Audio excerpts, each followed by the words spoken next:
Good morning. Happy Halloween.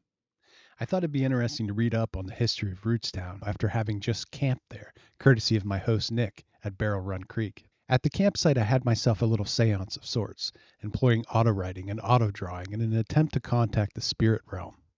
I couldn't make much sense of what I produced, and aside from some EVPs, my stay was rather tame.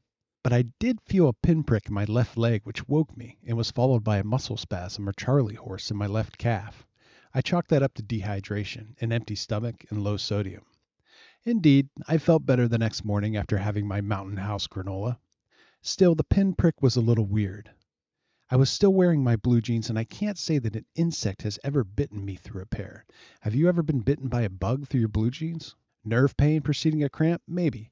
But let's take a moment to consider the paranormal. A couple of sources, including Wikipedia and the Rootstown Historical Society, reference a plague which occurred in 1845 in Rootstown that killed 49 residents. The Rootstown Historical Society posted these photos of a plaque memorializing Dr. Andrew Bassett and his wife, who both died along 47 other residents in the small town. The memorial states that it was a plague of black erysipelas, a bacterial infection also known as black tongue, because it turned the tongue a deeper shade. Essentially, it was a flesh-eating bacterial infection caused by Streptococcus.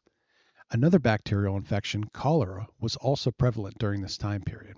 There was a large epidemic that killed many in Ohio. At the National Institute of Health, I found reference to something our forebears called black cholera, which at the time was treated with opium, bleeding, purging, as well as oral and intravenous solutions. Could this have been the pinprick that woke me up in the middle of the night?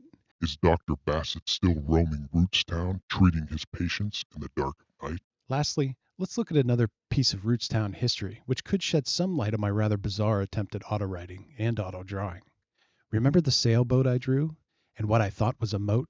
According to Wikipedia and two or three lesser known websites, in 1850, 16 sea captains who whaled offshore of Nantucket packed up and moved to Rootstown, where they bought land and took up a life of farming. Randomly weird, right?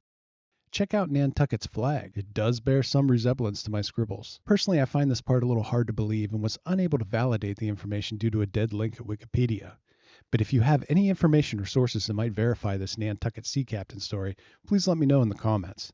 I was, after all, camping on a farm. And I wasn't going to mention this, but guess what the surname was of the first schoolhouse teacher in Rootstown, Ohio? Harmon. Miss Polly Harmon.